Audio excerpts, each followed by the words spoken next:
Welcome to Designed for the Creative Mind, a podcast for interior designers and creative entrepreneurs to run their business with purpose, efficiency, and passion. Because while every design is different, the process should remain the same. Prepare yourself for some good conversations with amazing guests, a dash of Jesus, and a touch of the woo-woo, and probably a swear word or two.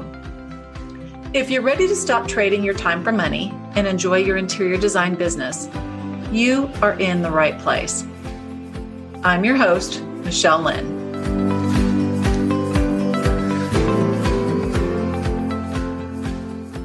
Hello, everybody. Welcome back to the Design for the Creative Mind podcast. As usual, I'm really excited to introduce my guest. Today, I have Danielle Hayden. She is a reformed CFO, which Chief Financial Officer. She's on a mission to help rule-breaking female entrepreneurs understand their numbers so they can gain the confidence needed to create sustainable profits. We all love the way that sounds. After spending 10 plus years in the boardroom as a corporate financial officer, Danielle is now in her sweet spot as the CEO of Kickstart Accounting. This is where she helps business owners with bookkeeping, financial analysis, education. She's also the author of the Profit Planner book series. So when Danielle isn't crunching numbers on her client's behalf or crafting the next iteration of the Profit Planner, you can find her hanging out with her two kids as she inspires them to lead their fullest lives or doing any and almost every fitness-related activity from Spartan races to Pilates. Welcome, Danielle. That's a hell of an introduction. Thank you. I'm so excited to be here. Oh my gosh. And I'm exhausted just thinking about all the numbers crunching, running the kids around, and then the Spartan race, Pilates, all the things. It's all the things. But you know what? Doing that allows me to do what I'm doing. You know what I mean? Yes. I can't do one without the other. I totally understand. And I think we did a podcast, it's been maybe a month or so, just about how exercise actually gives you energy. Yeah, it does. I need it. I have to. You know? Yeah. And it's sanity so that you don't end up screaming at the kids too much. Yes. How old are they? My daughter's 16 and my son is 13. So all the feels. This has probably been my most challenging age as they start to have a little bit of their own lives and own personalities and opinions, lots of opinions. So it's very different chapter for us. I can only imagine. I have a almost 4-year-old and she's got enough opinions, but doesn't voice them the same way a 16-year-old would. Yeah. Well, it's funny because I've been saying that she was, 3 going on 21, 4 going on 20. Like I've been saying this her whole life, but she turned 16 and man, does she have an opinion about everything. So I told her she's going to make a really amazing leader one day and I can't wait to see it. Exactly. But try not to squash them. Yep. Squash the spirit. Okay. So Danielle, you have all the things in relation to financials for entrepreneurs. How did you get started so obviously you were CFO. Yep. And then branched out. How did you get started or what led you towards finance? And then how did you branch off into your own business after being in corporate for a while?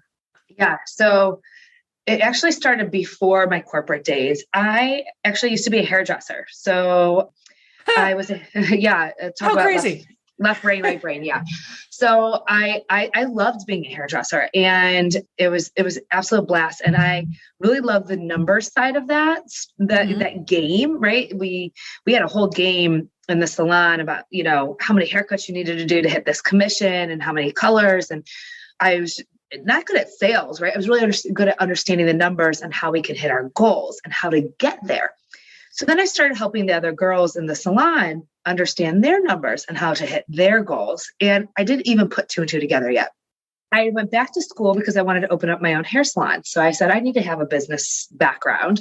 So I went to school for business and fell into accounting. I fell in love with this art of numbers. I thought it was this really beautiful orchestra of how we do business. And it led me into corporate, but I never forgot the fact that really what I went into business for was to be an entrepreneur. Mm-hmm. And I really tapped into that love of educating other people on their numbers, how to hit the goals, how to use the numbers to succeed.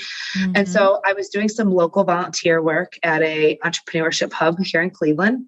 And I kept on hearing the same thing over and over again. I was trying to help people understand their numbers, but they would say to me, Danielle, what numbers? Like, I don't have bookkeeping. I don't have QuickBooks. Yeah. I'm like, well, I can't help you write a business plan. You can't go get a loan. You can't hire anybody. You can't go on payroll. You can't grow. You can't have this next stage of your business until you organize this first stage. And so it led us to really helping entrepreneurs with their bookkeeping. Mm-hmm. So getting them organized, setting the foundation. So we have our strategic framework of how we do that, and then helping them understand their numbers.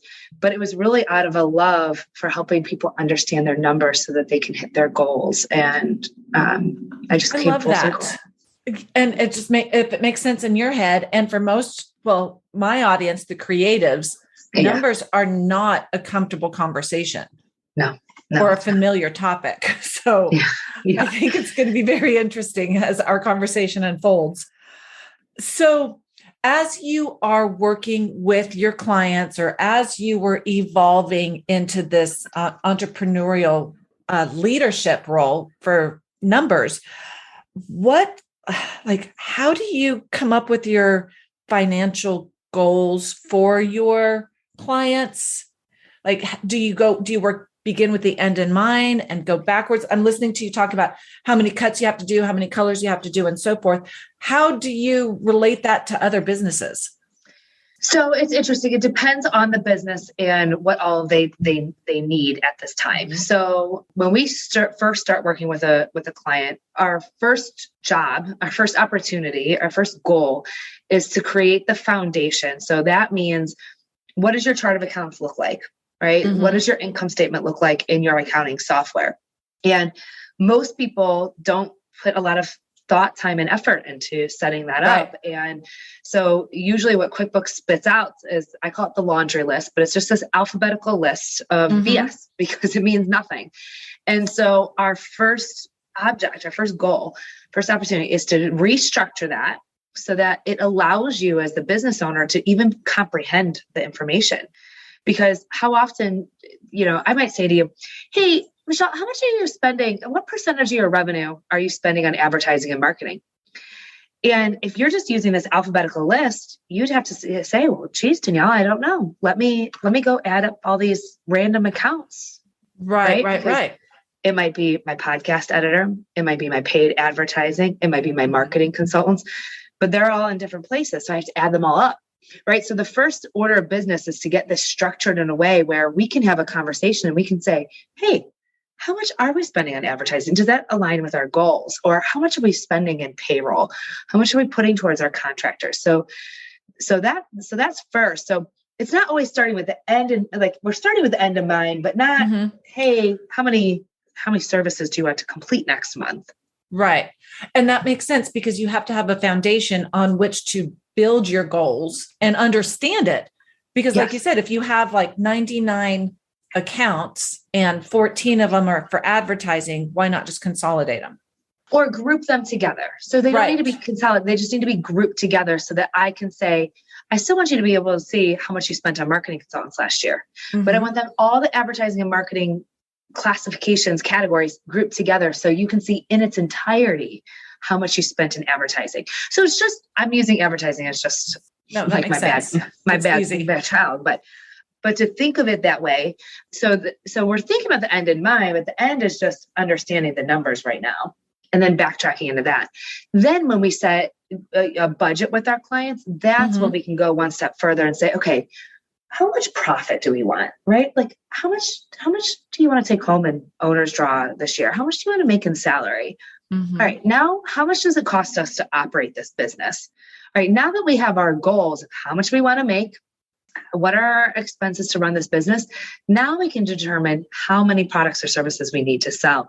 And so we can back into our goals that way as well. I love that. And also just talking, because we all, as for interior design specifically, we have different types of services. We have the design fee, and then we have the sales of the furniture and all sorts of different margins that go with that. So to be able to translate that, like you're talking about, is nice just to be able to glance at your financials and know where you stand. Do you suggest for an industry like ours to break it down by job as well? So like job costing as well as the overall? Yeah. So I'm going to say the words, it depends. And it like crushes my soul to say that word, but it depends on you, the business owner. So as somebody who does not sit inside your business, it is difficult for us to say what every single expense, what job every single expense is for. So I say that with this caveat in mind. What a lot of our clients will do is have a system of purchase orders. So whether, whatever your point of sale system is, have that system able to keep track of your time, your product. That way you can do a profitability by project. That does not need to be in QuickBooks though. That information can be in your project management software. So we see too many people muddying the waters and syncing all their information from the point of sale system to QuickBooks, and then it creates a mess and it never matches. All right, let's use both of these systems for what they're intended for. Let's use the project management system to manage the project and to look at the profitability there. And let's use QuickBooks to manage the profitability of the business, right? So not the product, not the project, the big picture, the whole business. Manage things like taxes, hiring decisions, debt decisions, right? So the other operating pieces of that. No, I think that makes perfect sense because in our industry, there are way too many moving parts to be able to manage it all on QuickBooks. I tried it and it was ridiculous. So having the project management software is key, just for sanity's sake, because you can only have so many spreadsheets and only have so many columns and rows in a spreadsheet. Yeah, I know, right?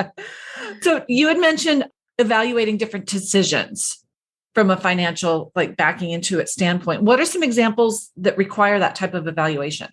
Yeah, there's so many of them. Right. When you're going to hire, right? If I'm going to hire another person, if I'm ready to take on a big project, like redesigning my website or launching a new system, investing in training, right? You as a business owner, investing in training and coaching. And can I afford to do that right now, right? What will my financials look like? Or how many products and services do I need to sell in order to support that? What do I want to make as a business owner, right? So what do I need to support my personal life?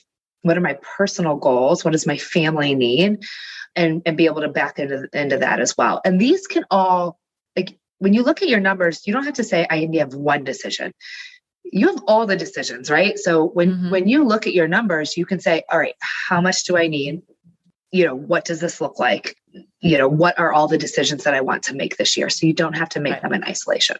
And so how come I would have to have information and my financials? Why can't I make those just from my bank account? And I'm saying that from my early years in business. Yeah. Hey, look, you know what? And no judgment for anybody who's doing that today. So many of us go into business with the expertise in something else, right? Your expertise is not in business. And so I understand you having to do that out of necessity, but you're listening to this podcast right now as this is your alert, right? Red siren going off. That is not. Woo, woo, woo, woo, woo. Yes. Here's the bright light. So I'm waving my hands. Your bank account doesn't include everything that's coming, right? It doesn't include everything that's happened. So a good example of this would be your credit card expenses. So if you use a credit card for your business, right? QuickBooks is keeping track of all those expenses that are coming in throughout the month, but you haven't paid for that credit card yet. And so you could be looking at your cash balance saying, oh, yes, I got all this money in the bank, and you don't, right? Because you've been incurring all those expenses, but you haven't paid it out yet. If you are an owner taking owner's draws, this is a big one. We'll have clients say to us, I have money coming in the bank, but where's all my cash going? They don't understand the difference between revenue and cash. And then lastly, I'll say, your taxes, right? So I think that doing business and having bookkeeping in place is more than just filing your taxes. It's about running your business and making all those decisions we talked about. However, as a business owner, you have to be able to file your taxes at the end of the year. And you have to be able to be prepared for those taxes throughout the year. So if you're only operating your business off of your bank account, you're not able to know and understand and be prepared for tax time. And you can't make business decisions throughout the year to prepare you for that time. So, throughout the year, we're having conversations with our clients that say, hey, make sure you're setting aside X dollars so that you have money prepared for taxes. Hey, have you considered giving yourself or your team or your contractors a bonus because you have so much profit this year? What is the ratio between owner's draws and salary that you're taking? So these are all the important decisions that you can make if you have more information than just your cash. I love that. And it's just, I hear you talking and I've got like anxiety over the things that I know I'm not doing well, happy that I've made the progress that I have made in the past. It's just such a unfamiliar territory, I think, for so many of us. And I come from a corporate background, like running multi-million-dollar business units. It's different when somebody's doing it for you and telling you, here's kind of where you need to go, versus now I'm out on my own. And so's the audience for the most part. Not many of us have a built-in CFO. No. It's not, it's just so interesting when we become business owners. It's all of a sudden like, hey, did you know that your head of marketing, advertising, sales, CFO, and CEO? Good luck. And the janitor. And human resources. Yes, all the things. Let me interrupt myself to take a quick moment to thank Satinoff Insurance Agency for sponsoring this episode of the Designed for the Creative Mind podcast. Their support and understanding of the interior design, decorating, and home staging industries is unrivaled. Satinoff understands what our businesses do, and they provide insurance that lets me sleep at night. Yep, this is the firm that I use, and they will do the same for your sleep habits and your business too. They're more than an insurance agency, they're an extension of my business. They take care of the worry because they are the experts, which allows me and my team breathing room to do what we do best, design beautiful spaces. You can find their contact information below in the show notes. Give them a call today. So what numbers, so if I'm going through and taking a look at my spending and my income, like the ongoing operational with the projects, what numbers do you basically look at to make decisions? So the profit and loss statement is usually where we start with our clients. Also known as the P&L. P&L, yes, thank you. So we like to start there with our clients because it gives us the most information in terms of revenue and basic expenses. And so when we're trying to make a decision with our clients, we look at, I like to do things in averages. So, back in my corporate days, you can't get to the nitty gritty of every single number and it would drive you crazy. And so we did a lot of averages. And so you could take the average of a specific time period, maybe it's a year, maybe it's a season of your business, but taking your average income minus your average operating expenses. So now this means all of your cost of goods sold. So the product that you purchased in order to fulfill your contracts, and then all of your operating expenses. So that's everything to run your business on an average basis. So at least go back 12 months because you need to capture that one-time payment for your insurance or the one-time payment for Zoom. I want you to capture all of that. And that gives you your average break even, your average profitability. And the reason that's important is because it can give you, for one thing, if you're operating at a loss, it gives you a goal, right? So in order for us to break even, I have to hit these revenue numbers. And in order to hit my profitability goals, maybe invest in these new strategies, here's where I need to be. But I have to cover all my operating expenses first. We forget that because we're providing a service that we have to still run our business. Small details. Small details. You have to be able to pay yourself and keep up with your subscriptions and all of the things. Yes. Yeah. Okay. Gotcha. So the P&L, and I look at mine at least once a month. Would you say that should be a weekly thing, a monthly thing? Is it like on average? Yeah, monthly is perfect. So if you're going to look at anything on a weekly basis, it doesn't need to be your P&L. We for our weekly clients, so we have weekly, monthly, and quarterly clients. For our weekly clients, we send them a weekly financial dashboard. And the dashboard includes things like, and this is different for each client, but sales, cash, well, sales compared to goal, maybe compared to the prior year. So you know where your sales are throughout the month. Cash balances, credit card balances and availability, loans and loan payments coming up, accounts receivable, who owes you money, and accounts payable, who do I owe money to? And that gives you a weekly snapshot of what you want to focus on for the next week. I don't want you as a business owner putting this together yourself. It can be pretty. No, you're so right. I'm a huge advocate of outsourcing what you're not good at. And 99.9% of us not going to be the best at this. Yeah, it can be very daunting, very time consuming. And when you're doing the details, it's really hard for you to come at a high level and be like, okay, what do I do with this information? Right? Because I just put in all the numbers. Your job as the business owner is to say, okay, hold on, I'm arriving at the numbers. I'm arriving here and I can look at them from a high level. On a monthly basis, I would love for you to be looking at your P&L, your balance sheet, your cash flow statements. And there's like 5 different variations of the P&L that we give to our clients. We give them the P&L year to date by month so that you can see it by month. We give them the P&L compared to prior year. So year to date compared to prior year. And then we give them the P&L as a percentage of income. So don't just look at the P&L in one way because it's not telling you the whole story. You want to compare it to last year. You want to compare it to your income.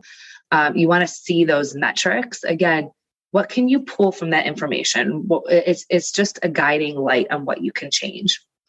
And some people say to me, Danielle, I will never look at that on a monthly basis. Don't bother sending it to me. And so at a very minimum, I want you looking at it quarterly. Same reports, same metrics, but at least quarterly. Now, what would you do? So let's say there's a designer out there. They've got a bookkeeper who are handling things. They're on QuickBooks and whatnot, but they're not at your level. Or they're not providing that same level of service. Maybe they're just reconciling things and paying the bills. What would you ask for from your bookkeeper to get what you're describing? And can a regular bookkeeper do it? Yeah. So a few things. So it depends. Again, not every bookkeeper has the same qualifications. So unfortunately, or fortunately, I don't know, you can become a bookkeeper by going to like bookkeeping academy, right? Like you don't have to have any college education and call yourself a bookkeeper. I think there really literally is something called bookkeeping academy. And your level of knowledge is going to be pretty minimal, right? Because you've really only been taught how to navigate QuickBooks. It's not, you haven't been taught how to make business decisions off of those numbers. You might have a bookkeeper who works for your CPA firm, right? So the guy the gal who does your taxes, they might provide bookkeeping for you, but really their focus is just to get you to the tax return. So they're mapping their chart of accounts, their P&L. They're just mapping that to the tax return. So it's as easy as possible for them at year end. They're tax accountants, right? They didn't spend time in business. They have the same struggle you are. They went to school for tax. I think that is so key, is that just because they're a doctor or a lawyer or an accountant doesn't mean that they're a business person. Right. Yeah. Yeah. They have the same problem you do. They were taught how to do a tax return. That's it. How to do a tax return. And they were never taught the business side. And so when all of a sudden they open up their CPA firm, they're supposed to do the business side. And then they have businesses calling them and say, hey, how should I do this? What should I do? You know, they're like, I don't know. I do your taxes, but they feel like they have to provide everything. So if you're going to your CPA firm, your accounting firm for your bookkeeping, you might not get the same level of service. Now you can have a conversation with them and talk to them. All these people, if they're not providing the same level of service, talk to them, have a conversation, because we have some clients who never talk to us. I'm like, we're here for you. Please, like literally, we send emails saying, book your monthly call, and people don't do it. So, book your call, right? I would be that person. I'm so bad. And that's okay. But if you But it's not, because you have the services and the knowledge that we need. And by not utilizing that, we're doing ourselves a disservice. Yes. Get on a call with them. Have them walk you through the numbers. Even if I want to do this, we did this last month. get on the phone with them. And now if you are working with a bookkeeping firm who doesn't, like we've heard from clients who come to us from other firms and say, my bookkeeper has never once sent me a set of financial statements. Like, I don't even know what they use. So if that's the case, your first step is to call them and say, I want to receive my financial statements on at least a quarterly basis, right? Mm-hmm. That would be step one. Step two would be, I would like to have a conversation, have you walk me through my numbers. But lastly, one other thing on expertise, like when you're choosing who you're going to work with, is decide what you need, right? Like if your only focus is to file taxes at the end of the year, I don't think that's right. But then working with your bookkeeper at your tax firm might be ideal for you until you are ready to look at your business as a whole, right? To make management decisions as a business owner. That's when you need somebody who has worked with other people in the industry, has worked with other people, other business owners, and can advise you like a business owner. No, I think that is key. And ironically, so in my past life, I was the area director for a firm that placed accounting and financial professionals. Oh, okay. So one of my biggest obstacles the first 10 years of being in business was finding a freaking bookkeeper that understood, knew what I needed. So it was kind of funny. Yeah. Not funny, but funny. I know. I'm embarrassed for my industry because, I had no idea when I started this business, 8 years ago, that there was even such a need, right? Because I really thought that CPAs were doing it justice. And I really had no idea until I started to talk to our clients who were coming in and realized that so many of us are suffering from this, and you don't have to, right? They're like, there's a better way. There's an expert for it. It's just, that's what we do as designers. We go in and we design a home that's functional, aesthetically pleasing, et cetera, et cetera. That's the expertise. Hairdressers, Lord knows this is not my natural color. She's an expert at that. Right. Yeah. It's okay to depend on each other and work with each other as, I think that was my best lesson learned as a business owner, ever, is that I don't have to do everything on my own, and that it's okay to ask for help and partner with other people. And no, I think that so much easier when you can find somebody to lead you in an area that you're not strong in. Yeah. Y'all, this podcast episode was made possible in part by Foyer, a lightning-fast interior design software that creates photorealistic renderings. I'm not kidding. You can barely tell that it's not a real room. So why leave your beautiful designs up to the imagination of your client when you can show them what their space is going to look like? You will sign more clients and get more approvals with this software. It's powered by artificial intelligence, and I'll vouch for its ease, because if I can do it, anybody can, because y'all know that my design team are the ones who do all the work. Find them in the show notes. So, okay, just a couple more questions so we can honor our audience's time. What do you think we should focus on, say, as designers, financially, as we go and surpass our key revenue milestones? So let's say we hit 6 figures for the first time. So we're at 100,000, then we hit 250,000, then we hit $500,000. Like, where should our focus be as we financially, as we grow? Yeah. So for the designer who maybe hasn't hit 100K yet, but you're listening to the show, this is your opportunity to get the systems in place now to get ready for growth. So I think that under 100K, that is your opportunity to invest in building out the right website, getting the right team members around you, hiring a good coach. Hiring a coach. Yeah. That was a little gratuitous plug for me. Yeah. Hire the right coach. Yeah. Get the systems in place that are going to help get you to the next level. And I will say all of those things are going to set you up for the mindset of the next phase, right? So if you have a great accounting system and you have a point of sale system, all of a sudden my mindset changes and says, okay, bring it on, $250,000. I'm ready for it. If I'm not ready for it, if I don't have a support system and a coach, if I don't have a bookkeeper and a financial team telling me where I need to go, if I don't have a point of sale system in place, my mindset, maybe I think I'm go-getter, but my mindset's not there. It's because we know inherently that we're not set up for success. I'm not ready. And oftentimes we'll sabotage ourselves unconsciously, subconsciously by not, I love that. That's a totally new perspective. Yeah. You'll say things like, I'm a mess. I'm a good designer, but I can't get this together. And it becomes a self-fulfilling prophecy, this vicious cycle. And so this is your opportunity right now to put it aside and say, all right, I might be a mess today. And that's okay. I'm going to honor that. But here are the steps that I'm going to take over the next 3 months to get out of this overwhelm. I'm going to hire a coach. I'm going to decide what consultants I need in order to get me to the next level. I'm going to decide what systems I need. Yeah. Software systems people. And I'm telling you, when you get those in place, it brings you up to the next level. And then once you've hit that, right? So now we're at 100,000. It changes a little bit. So 100 to 250, that is a different bracket of decision-making, right? So in this decision-making, we're usually hiring on team members. So contractors, maybe an assistant, operations team members, other people to support you. And now you have to make a decision as a designer. Do you want to be the one always designing and you want support staff, or do you want to have other designers and you're a leader?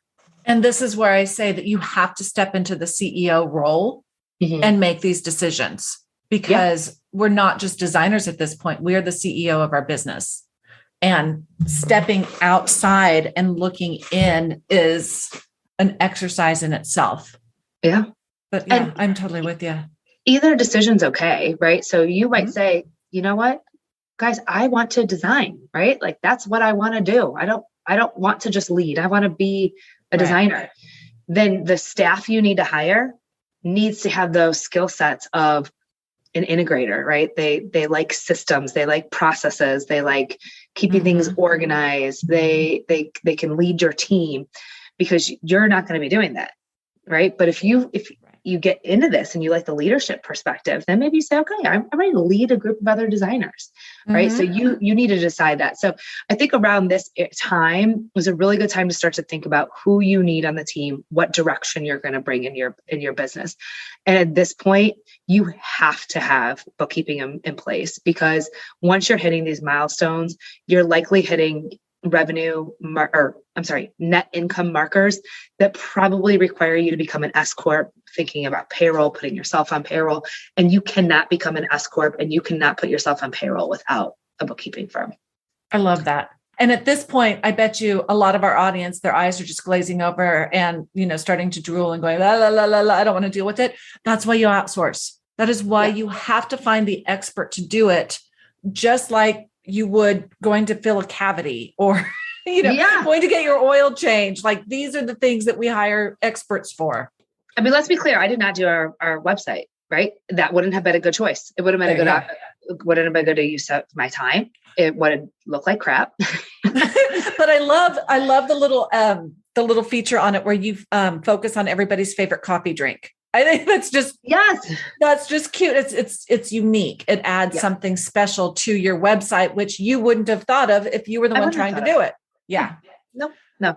And so it's okay to embrace that. So once we've hit 250, this is when you get really serious about your money, right? This is wealth building. This is analysis on profitability. This is understanding all of your projects, understanding your staff, doing your annual budget sessions. So I just consider it like from there on is buckle down time, right? I want you to buckle down before that, but you have to take it serious because you have an obligation to your staff, your vendors, your contractors, and your customers. Shit's getting real. Yeah. Awesome. Wow. I could talk about this for so long, and I'm taking notes and just thinking about some of the things that I need to tighten back up. So well, it's a good reminder for everybody, right? Oh my gosh, it absolutely is. You can have a bookkeeper in place and not be doing this. Well, and it's just like, it's balance, it's like work-life balance or exercise and eating balance. And just like all the things, like sometimes you fall out of balance and it's time to get back in gear. Yeah. So, I love that. Okay. Well, I could talk about this for another hour, but I think we'll lose the listeners. I think so we're gonna lean towards our next rapid fire Q&A sesh, and I've got some questions lined up for those of you who've been listening for a while. The other ones were getting stale. So, Danielle, here we go. What's your biggest pet peeve? Ooh, complaining, not taking action. Amen. Have you read? Oh my gosh, what book is it? It's all about complaining, and you get a little bracelet and you change your bracelet every time you complain or something like that. It's really no, I haven't heard of that. I just, it drives me nuts with my friends, my family, my clients, like, don't complain, right? Or if you're going to complain, I have a client who every time I get on the call, she complains about the same thing. And every time I say at the end of the call, okay, I heard you. What action item are we taking so that we can change our behavior, change our action, change our outcome? And so complaining is one thing if it can end with action. And so I give my kids, I say, you have 5 minutes to complain and to vent and to whatever, and then we're going to create a plan and move on. I love that. Love it. Okay. Bunny trail. When was the last time you laughed until you almost peed yourself? Oh, my girlfriend Kelly and I, every time we hang out, it ends that way. And I love it. So good for the soul. Yes. What, if you could have one superpower, what would it be? Oh, I don't know. I want to say read people's minds, but I guess it'd be to be invisible, because then I can hear what they're saying. There you go. Sneak up. Now, if you won $10 million tomorrow, what would you spend it on? I'd invest it. All of it? Yeah. I mean, I love my home. I love where I live. I love the vacations that we are already taking. I don't feel like for anything. So, that's a good place to be. Yeah. So I don't, I wouldn't run out and buy the beach house because the housing market's really high right now. I would invest it and wait for the right time, right? Like, I think when we come into any kind of money, whether that be our business is having a really profitable year and I'm taking more in owner's draw, you don't have to go buy the beach house, right? You don't have to go buy the Ferrari. You don't have to go buy a new car. It's okay for the money to sit in a well-managed fund, right? To make you money. Yeah. An investment account until something is the right time and it is the right opportunity and it fits where you want to be. So for me, I'm very content with where we are in this world today. And so it'd be an invest until it felt right. I love that. That's such a blessing.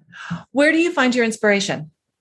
I used to say my kids, but I think that I started to do what we did for my kids and for my family, but now it's so much bigger than that, right? I find my inspiration from my clients and watching them succeed and watching them have these aha moments. And I find my inspiration from being out in nature and being part of a world that's bigger than me. I find inspiration in being in this podcast with you right now and having this conversation and knowing that this beautiful conversation that we had is going to help. If it helps one person, like literally one person, it was well meaningful. And so all of those things help me find my inspiration. I get to help women entrepreneurs. I get to help, my staff are mostly women who are working in a male dominated field. And so as women, we don't get a lot of support in this field and as entrepreneurs. And so I feel so fortunate and inspired to be able to help all of them. I love that.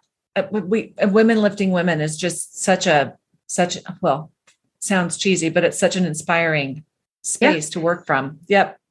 What is your favorite childhood memory? I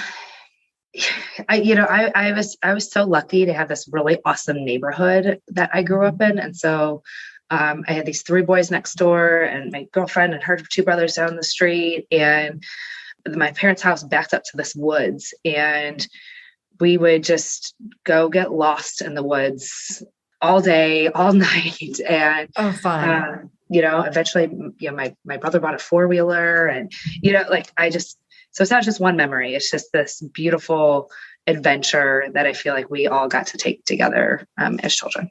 Oh, that sounds fun. That sounds like a lot of fun. Yeah. Okay. What is your biggest failure and what did you learn from that experience? I think biggest failure is just not asking for help earlier in my business. I think that we could have increased our growth and embraced our growth sooner. But it was really difficult for me to figure out what I needed and how I needed it and what that looked like for customers or clients and what that looked like to the industry and what that looked like. Accounting is a really, you guys have all worked with your tax accountant and your bookie, right? It's a tough industry. Yeah. And figuring out what our place was in it and being afraid to be an industry disruptor. Because we are an industry disruptor. I go to CPA conferences I tell them what they're doing. They're like, what the hell do you do? It makes no sense to them. So that's awesome. You're supposed to be, you are where you're supposed to be. Oh, very cool. Okay. Yeah. So I know that our audience has loved all the things that you've said today. Might have hurt some of their ears, but it's okay. It's good for you. Tough love. It is very good for you. How can they find you? Like, how can we follow you, find you, support you? Tell me also about your profit planner. I didn't ask you about that. That's okay. Kickstartaccountinginc.com is the best place to go. You can learn about the profit planner. It's a 12-week book series where we help simplify this information. So if you're somebody who's DIYing it right now, the profit planner is a great tool that it breaks out one action task per day. Momentum builds on momentum, where you can start to learn about your finances, your bookkeeping, and what you need. Nice. Yeah, so great tool there. Go to the website. There's a 5-day video boot camp. So again, if you want to dive in a little bit more, 5-day video boot camp. You can also book a call there. I have a really amazing team who we all wake up really excited to serve our clients. And so they're wanting to talk to you about your specific situation. So if you're not sure what your current team should be doing for you, or something ring a bell on this call that you just want to dive into a little bit further, you can book a call right there on the website. Come follow us on Instagram at Kickstart Accounting. If you thought that accounting couldn't be funny, I have this amazing marketing team who are doing reels and all kinds of funny stuff. So you can check that out there, and a lot of good resources for business owners. And then lastly, we have our podcast, Entrepreneur Money Stories, and just walking through other entrepreneurs' money journey and their action steps, how they take, right? Like kind of hearing it from the other side, right? Like what do you do to keep your money mindset strong and know your numbers? So, I love that perspective. Oh, Danielle, this has been so informative and just a great reminder that I think you said it earlier that it is the art of numbers. Yeah. And we don't need to be afraid of them. They can help guide our business to more success if we sit down and listen to them. Yeah. My old boss, and I'll leave it with this, my old boss used to say, the numbers will tell you. Like when you need to make a decision, the numbers will tell you. Can I afford that coach? The numbers will tell you. Can I afford to lease that studio? The numbers will tell you. You just have to know your numbers in order for them to tell you something. Yeah. Little details there. Awesome. So we've got the podcast, a discovery call, the 5-day video boot camp. And then you've got, I think you had mentioned something about dashboards, worksheets, and videos when we had first booked our podcast. Will you remind me what that was? Yes. So we have a dashboard template that you can download. I don't have the link in front of me. Hold on. I have it at kickstartaccountinginc.com keep saying backsplash. You know what I do for a living. /dashboards. Okay. Perfect. So I'll have all of this in the all of these in the notes because I've got them on a piece of paper here. Okay, Amanda will drop them in the notes. Thank you. Yeah. So we talked about the dashboard a little bit earlier in the show, what you want to do on a weekly basis. So go grab the dashboard, and that will be your template to give to your maybe VA operations team, bookkeeper, or we can do it for you to update for you on a weekly basis so that it can keep you on track so you're hitting your monthly goals. Love it. Love it. Well, like I said, I'll make sure all of these are dropped into the show notes. Thank you, Danielle. I really, really appreciate your time. And I love the fact that you are getting out there and disrupting the financial world for entrepreneurs specifically and women entrepreneurs, giving everybody a good foundation on which to build their business. So for those of you who can benefit from even more resources surrounding the business of running your interior design business, join the growing community on my Facebook private group. And yeah, I say this every time, it is Facebook, but it's a great place to run our groups. So just create a little ninja profile if you don't want to be there personally, and come join the Interior Designers Business Launchpad. So until next time, thanks, Danielle. Thank you. Hey, y'all. If you love the show and find it useful, I would really appreciate it if you would share with your friends and followers. And if you like what you're hearing, want to put a face with a name, and get even more business advice, then join me in my Facebook group, the Interior Designers Business Launchpad. Yeah, I know, it's Facebook. But just come on in for the training and then leave without scrolling your feed. It's fun, I promise you'll enjoy it. And finally, I hear it's good for business to get ratings on your podcasts. So please drop yours on whatever platform you use to listen to this. We're all about community over competition. So let's work on elevating our industry one designer at a time. See you next time.